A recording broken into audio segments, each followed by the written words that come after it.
Volvemos entonces y decíamos, está sucediendo lo de la marcha de San Cayetano, la peregrinación desde Liniers hasta Plaza de Mayo, pero bueno, primero un ratito déjenme meternos en detalle en lo que sucedió en el día de ayer en el Congreso de la Nación, tanto adentro como afuera, porque hubo paliza para los dos lados y de un lado para el otro, ¿no? Un poquito lo podemos resumir así, los diputados opositores le dieron una paliza al gobierno nacional con varios proyectos, no solo que aprobaron, sino aquellos proyectos que eran rechazos a decretos del gobierno, principalmente de la agenda de Federico Sturzenegger. Por el otro lado, palizas, obviamente, que repartió la policía como cada miércoles contra jubilados, contra militantes, manifestantes y también contra la prensa. En particular, ayer estaban, como medio ahí, tenían direccionado el hidrante a los fotógrafos, se reportaron alrededor de 25 heridos, pero bueno, vamos a empezar por la paliza interna, la paliza dentro del Congreso, porque quizás,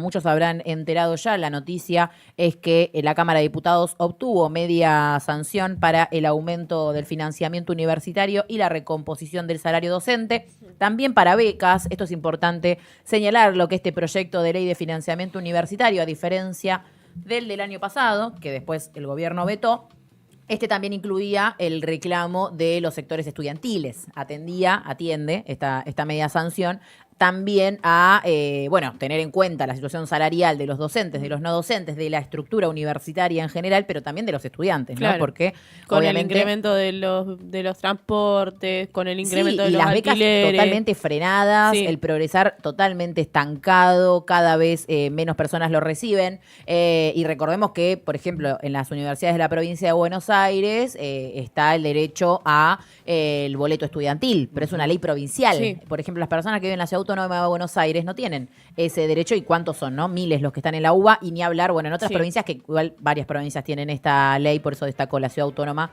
que es quizás el lugar donde muchísima gente se desplaza y no tienen este derecho garantizado. 158 votos a favor, 75 en contra, 5 abstenciones para la ley de financiamiento universitario, que quedó entonces aprobada. También victoria legislativa con la media sanción del proyecto que declara la emergencia en pediatría, en particularmente una ley que pone en agenda la situación del Garrahan, votación que cerró con 159 votos a favor, 67 en contra y 4 abstenciones. Registremos esto, ¿no? Los en contra no llegan a los 80 votos y los a favor rondan los 160, ¿no? 158, 159. Son números importantes porque estamos muy cerquita de los 2/3 que después, en el caso de que el gobierno nacional, en realidad Javier Milei, vete estos proyectos, hablan de una aprobación bastante generalizada. También, igual hay que decirlo, una fuerte ausencia de varios sectores, principalmente aquellos sectores muy cagones que prefirieron ausentarse antes que votar en contra. Digo, particularmente el radicalismo, como por ejemplo, el Llorón de Loredo, Rodri Llorón de Loredo, que no dio quórum, tanteó. Cuando vio que hubo quórum, igual que varios otros, bajaron a votar porque no podían, obviamente. Eso hicieron al menos casi 30 diputados y diputadas que no se sentaron a dar quórum. Sin embargo, cuando ya estuvo el quórum con 139 presentes, recién ahí se dispusieron a bajar y luego se consiguieron, para algunas de las votaciones, 20 votos más de los que garantizaron el quórum. Algo que nos está dando cuenta este país es que la verdad que ser un hijo de puta no está tan penalizado por la población, digamos. Milei es una persona muy hija de puta y la gente lo banca, sigue teniendo una buena porcentaje. No digamos tanto los hijos de puta. Entonces, diputados como de Loredo y tantos otros que se formaron en la universidad pública y no pueden bajar a votar a favor de la misma, que demuestren que son unos hijos de puta, que pongan la cara, que voten en contra, no que hagan estas jugarretas para quedar bien con Dios y con el diablo, porque el diablo, o sea, nosotros nos acordamos bien de lo que hacen. Además, no es tan difícil, es poner el culito en la silla. Sí, pero lo hicieron justamente porque estaban buscando y jugando el juego de que no haya quórum, ¿no? Levantar la sesión, como lo han hecho en otros casos, no le salió esta vez. Pero además de esas dos noticias, que quizás fueron las que más sonaron, hubo varios más golpes para el gobierno, por eso yo decía una paliza, porque también se avanzó en la moción para destrabar la comisión investigadora de la criptoestafa Libra. Tenemos un datito después para que charlar. Tenemos un datazo con respecto a eso. Ayer lo estuve siguiendo el minuto a minuto del gato silvestre. Lo que me divertí con lo de la Libra. Estuvimos en la misma. Estábamos en el mismo programón. Me cagué de risa. Me divertí mucho. No lo vayan a ver porque es lo más antiperiodístico del mundo, pero me divertí. También se logró el emplazamiento a comisiones para tratar la ley de Alzheimer y la declaración de emergencia en ciencia y técnica. Otra cosa que vamos a ver la discusión a futuro. También se rechazaron varios decretos con la firma de Javier Milei y de Federico Sturzenegger. Y acá, atentos, porque son decretos que eran bastiones del gobierno. Se rechazó, esto después a todo esto le falta la aprobación en senadores, vale la aclaración, no es que todo esto ya es un triunfo, pero bueno, fue una paliza considerable. Es un primer paso. ¿no? Un primer paso importante. ¿Qué decretos se rechazaron? El 340/2025, que era la reformulación del régimen de la Marina Mercante. Y recordemos esto, no solo tenía que ver con la Marina Mercante, sino que era ese decreto que de alguna forma lo que decía era que estaba prohibido el derecho a huelga. Porque decía, bueno, todos los servicios van a tener que garantizar un mínimo de funcionamiento, y cuando se ponía a detallar cuáles eran esos servicios indispensables para el funcionamiento de la Marina Mercante, terminaba abarcando a todo, desde el kiosquero hasta el comerciante, hasta la escuela, hasta la salud. Entonces, en parte lo que decía era, todos son esenciales, todos tienen que garantizar un mínimo de funcionamiento, es decir, no puede haber un derecho a huelga total, ¿no? Porque más allá de que todos los servicios y hay un montón de cosas que uno puede considerar esenciales, no son esenciales para la existencia misma, como puede ser, por ejemplo, una guardia pediátrica, ¿no? O una guardia en general, un hospital que tiene que garantizar un mínimo de atención. Entonces, se derogó este régimen, por lo menos esta media sanción para este rechazo al decreto. Por otro lado, se rechazó la reestructuración de la Secretaría de Cultura, que modificaba también se rechazó la modificación al funcionamiento del Banco Nacional de Datos Genéticos. Recuerden que ayer dijimos que convocaban abuelas de Plaza de Mayo en defensa del Banco Nacional de Datos Genéticos. Eso también se rechazó. Se rechazó también el decreto de disolución de Vialidad Nacional, que está frenado por la justicia, pero en este caso fue un revés también legislativo. Y además se rechazó el decreto 462/2025 que transforma organismos claves del Ministerio de Economía. Así que también tuvimos, quizás no se rechazaron los decretos de la última semana, no el de aumento de haberes jubilatorios, el de moratoria y el de discapacidad, pero sí se rechazaron algunos otros decretos. ¿Esa foto de López Murphy con gafas es por alguna razón en particular? ¿Es graficar? Ok, ¿por qué López Murphy tiene esas gafas? Es López Murphy, ¿no? ¿Sí? Ese muchacho. ¿Sí? ¿Pero es de ayer esa foto? Sí, esta fue ayer. ¿Y por qué vos que viste toda la sesión, Juan Simoy, por qué estaba con gafas? Sí, para mí iba a decir lo mismo, si andaba con catarata, algún desprendimiento de retina. Bueno, esperemos que no sea para hacerse vivo. No es justamente uno de los diputados, o quiere pasar desapercibido. No es uno de los que vos podés decir, bueno, lo está haciendo por facha. Lo está haciendo por facha, no. López Murphy no lo va a hacer por facha. Esto seguramente sea alguna cuestión de salud. Bueno, esperemos que sí sea. Así que son 8 rounds. O sea, si lo tenemos que hacer en... 7 proyectos, 7 palizas.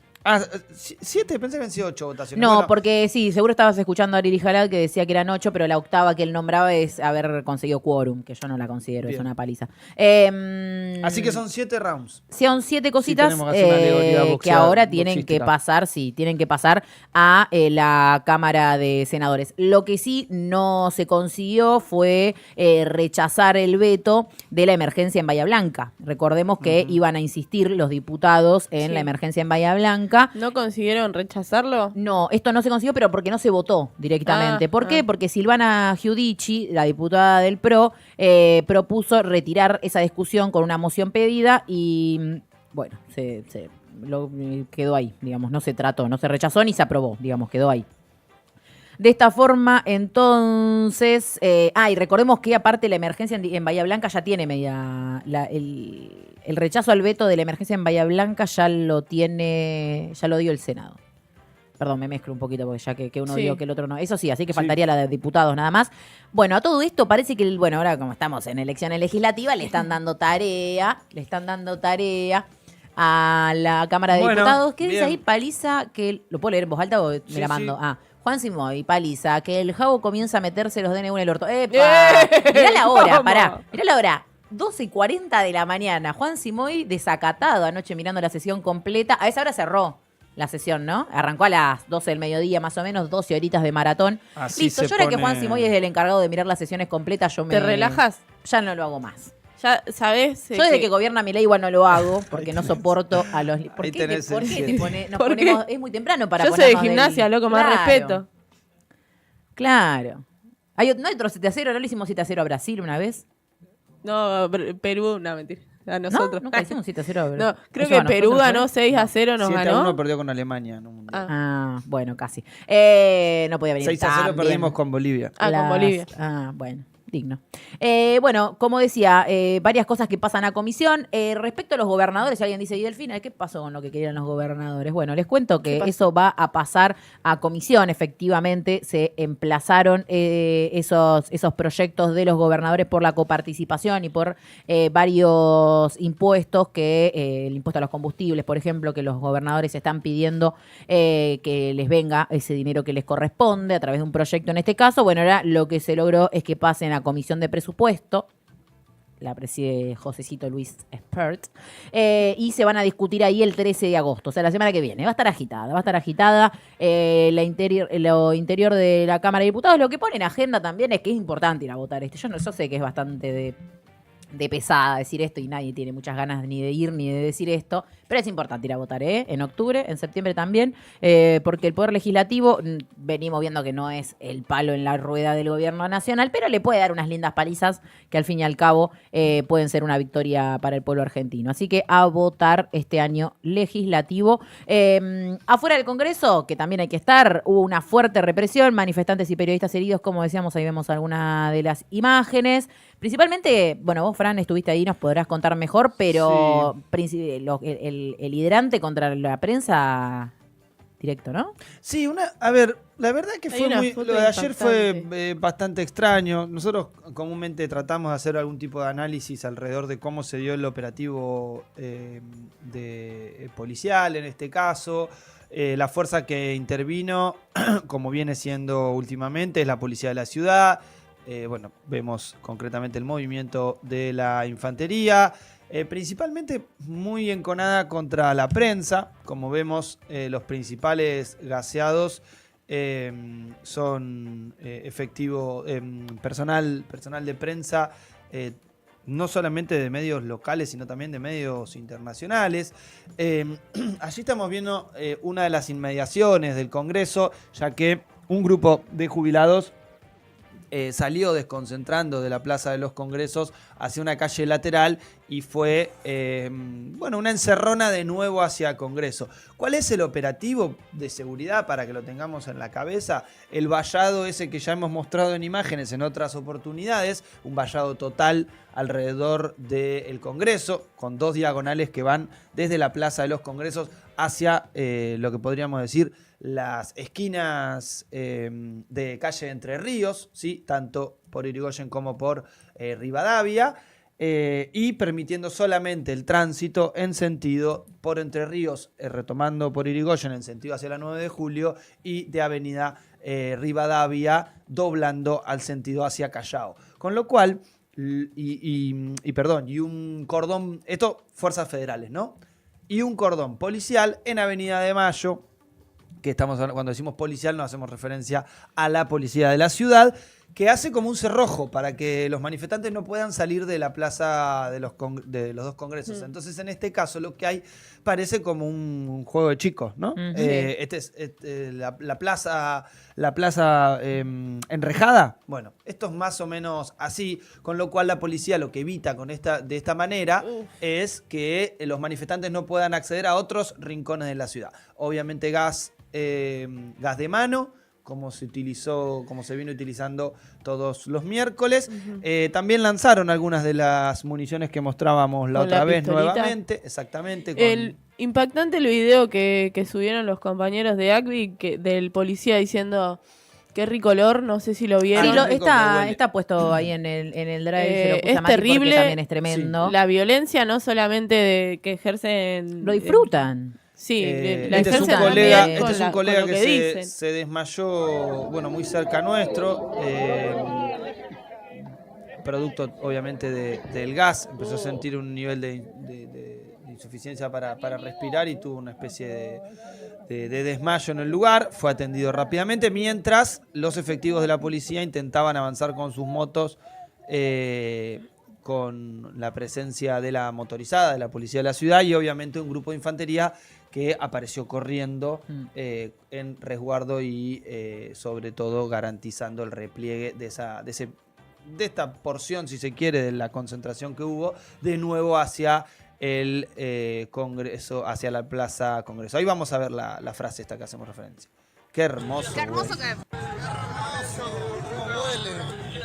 la persona que está atrás de una chaqueta bordó es uno de los jefes del operativo. Es la persona que recibió a los manifestantes cuando se acercaron hacia el señor pelado que aparece atrás. Sí. O sea, este muchacho que está tan contento y tan empoderado de salir a gasear viejos y jubilados, estudiantes, trabajadores de prensa, está ni más ni menos que con el jefe del operativo, en este caso, este grupo que no es parte de la infantería, que no está uniformado como infantería, pero que sí es parte del mismo pelotón que circula de aquí para allá en Congreso, en una clave de ordenadores de tránsito, porque al fin y al cabo este es el nuevo rol que tiene las fuerzas represivas para Patricia Bullrich y sobre todo también para el gobierno de la ciudad, porque recordemos, esto es Policía de la Ciudad Autónoma de Buenos Aires. Así es. Bueno, esto fue entonces un poco lo que se vivió en el día de ayer, varias cosas más. En un ratito vamos a estar hablando de lo que fue el ruidazo y la movilización también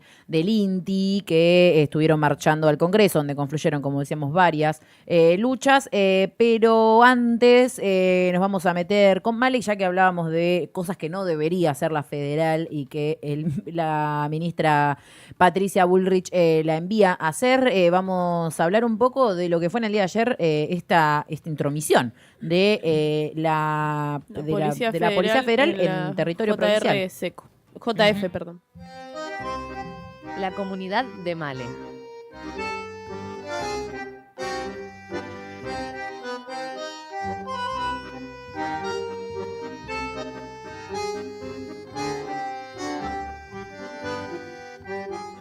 Bueno, volvemos, como mencionaba Delphi, con la empresa JF Seco, que la policía de Bullrich, la Policía Federal, se metió a la fábrica. Quizás ya muchos de ustedes hayan visto el video, pero desde abril de este año los trabajadores de la Federación justamente la Federación de Trabajadores de la Energía de la República Argentina, FETERA, vienen denunciando despidos ilegales y una persecución a los compañeros delegados, a tal punto que los empresarios dueños de la empresa denunciaron 2 veces a los trabajadores por organizarse e iniciar medidas de fuerza ante despidos que fueron alrededor de 30 este último tiempo, desmantelando la empresa energética y vaciando el sector de emergencia.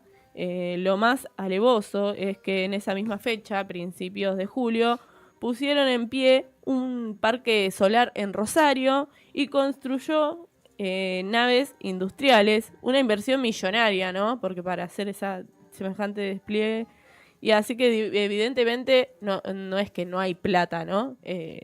Directamente se atenta contra el trabajo de los empleados. La empresa tuvo el visto bueno del gobierno nacional mediante la resolución 265/2025 de la Secretaría de Energía del Ministerio de Economía de la Nación, y así pudo cambiar de categoría. La empresa JF Seco solicitó para dejar de ser un gran usuario menor, es decir, pasar de usar gran cantidad de energía a pasar a ser un usuario autogenerador. Volviendo al conflicto que tiene el empresario Jorge Balan, que ahí por ahí tenemos ¿cómo se dice? Un panfleto que hicieron los trabajadores con su cara. Él declaró en la causa de los cuadernos como arrepentido por pagar coimas Y en noviembre va a tener que presentarse en la justicia, hombre que tiene contratos con el Estado. Bien, el primer intento por criminalizar la protesta e intentar llevar a la justicia a los trabajadores organizados fue el inicio del conflicto en el mes de junio. Bueno, ahí lo vemos. Ese es Jorge Balan, dueño de Seco, dice el panfleto para los que no están en YouTube.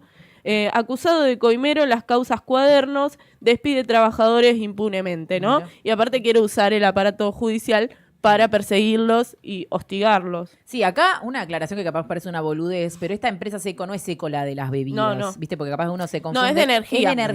Es de energía. Funciona al lado del SEAMSE, que es ahí tiene varias plantas Suárez, en ¿no? diferentes partes del país. Esta es de San Martín, justo. En San Martín, tenés razón. Pero también en Ensenada hay una fábrica Seco donde también estuvieron en conflictos.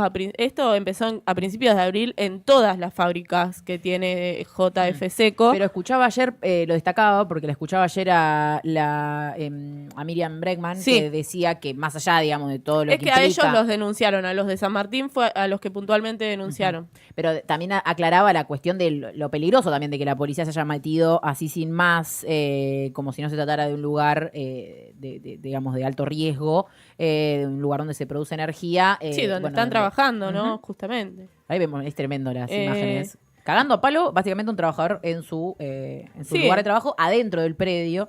Se metieron a la fuerza. Es terrible lo que pasó. Bueno, esto es para la gente que por ahí se confunde con Seco, esto que mencionabas es importante, porque son los trabajadores. Cuando comienza el conflicto se viraliza un video de un trabajador de Seco diciendo: nosotros somos los que vamos cuando hay catástrofes y se corta la luz, nosotros vamos con lluvia, con viento, con esas situaciones climáticas, a volver a recomponer el servicio de electricidad, ¿no? Es un trabajo muy importante el que hacen. Y ellos denunciaban también en ese momento que dejar sin trabajadores a la empresa es también dejar en banda a los usuarios que pagan un montón de plata por ese servicio y se cortan las luces. ¿Y quién va a conectarlos si no hay trabajadores? ¿Cómo llama el dueño? No va Jorge Balan. Que vaya Jorge Balan. Y bueno, a reactivar la luz. Autoridades del SEAMSE de San Martín, a pedido de Seco, realizaron una denuncia penal contra los trabajadores que reclaman por sus puestos de trabajo en la planta ubicada en el lugar San Martín, ¿no? Esa denuncia incluyó, un falso testimonio de un supervisor de Seco, quien mintió para que la denuncia prospere, diciendo que los trabajadores no le permitían la permanencia en la planta. Esa denuncia no tuvo lugar porque la justicia entendió que era que no era un delito penal, sino que era un conflicto laboral, claro. Y pasó a ser archivada. Y también creo que fue Miriam Bregman la que se presentó ante la justicia con otras personas abogadas, y también, presentaron pruebas de que realmente era un conflicto laboral y la justicia entendió que era eso. Bueno, hubo un segundo intento, como esa denuncia inicial fue archivada, la empresa decidió seguir amedrentando a los trabajadores con una nueva denuncia, esta vez en el Fuero Federal, denunciando entorpecimiento de servicios públicos, que no busca más que esto, ¿no? Amedrentar a los trabajadores y atentar con las libertades sindicales y la libertad de expresión. Y también la otra ridiculez es que no solo hicieron esto de denunciar a los trabajadores por reclamar, sino pretender que la denuncia pase a la justicia federal y no donde corresponde, que es en la localidad donde se pasa el conflicto, ¿no? Que es ahí en San Martín.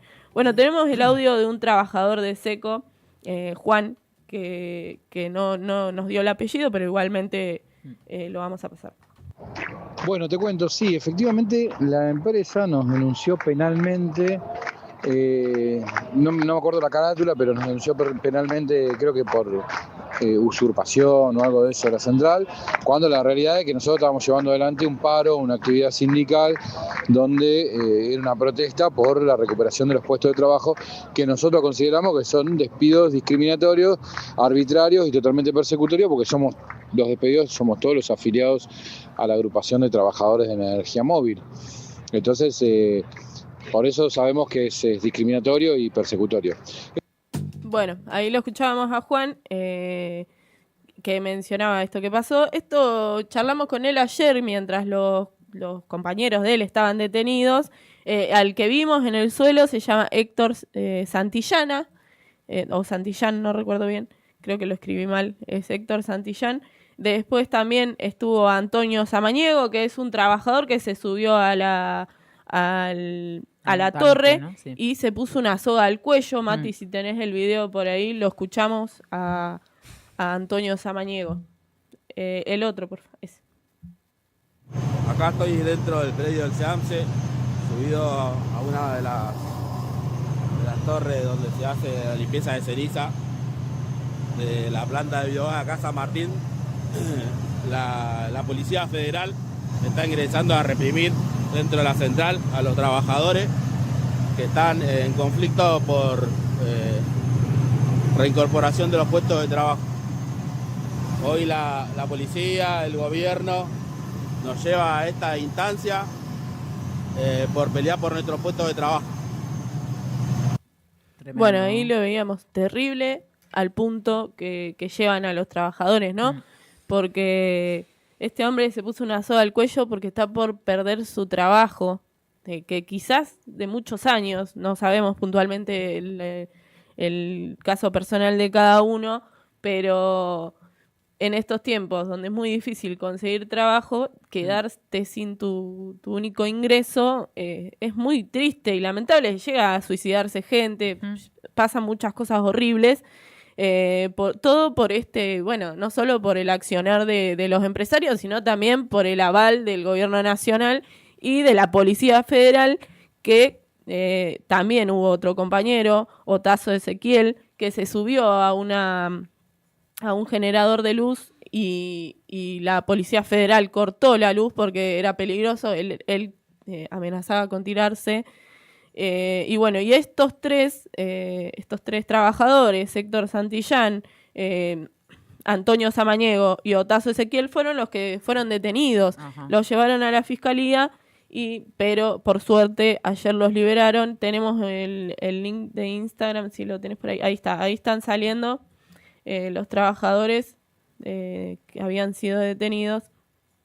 Y bueno, y finalmente el Ministerio de Trabajo de la provincia de Buenos Aires expresa en su cuenta, en las redes sociales, ante la brutal represión de las fuerzas federales en Industrias Juan F. Seco, el Ministerio de Trabajo dictó la conciliación obligatoria, y tenemos ahí también un videito, lo pasamos un ratito y ya. Sí, la conciliación obligatoria que permitió, por lo que entiendo... A ver. El conflicto versa sobre trabajadores que prestan tareas para la firma SECO. Y los mismos son citados a prestar tareas en el predio de la firma mencionada, que está emplazado dentro del SEAMSE, José León Suárez, San Martín, provincia de Buenos Aires.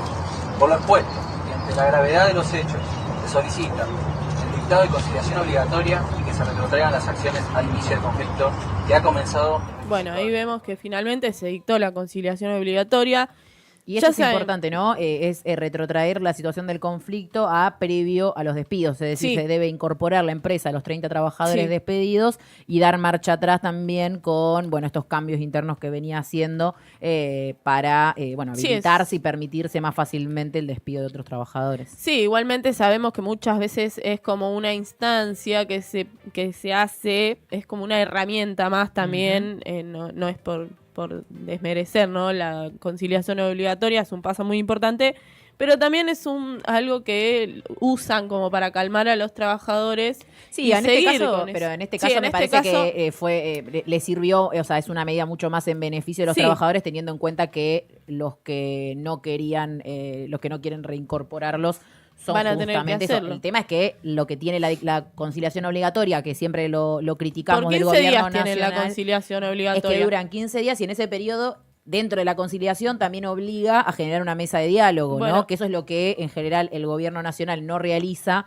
cuando dicta la conciliación obligatoria, ¿no? La dicta, dice, levantamos la medida de fuerza y ya. En este caso veremos si prospera también la situación de iniciar un diálogo verdadero, activo, y que tenga un propósito por parte de la empresa. Sí, me mandó un mensaje hoy a la mañana, un ratito antes de que llegue acá, el trabajador con el que escuchábamos hoy, Y dice, estamos convencidos que la lucha es en las calles y que hay que salir a pelearle a este gobierno cada derecho conquistado. Estamos más altivos que siempre, esperanzados y confiados que las causas justas triunfan. Así que sí, obviamente fue un primer paso, ¿no?, para esta lucha, algo que los deja más tranquilos seguramente, y es un ejemplo, ¿no?, para muchas fábricas lo que han llevado adelante los trabajadores de SECO. Y para mencionar el conflicto en Río Tercero, también quiero mencionarlo rápido porque estamos un poco cortos de tiempo, pero en Río Tercero, Córdoba, que ya hemos hablado con Luca Felici acá en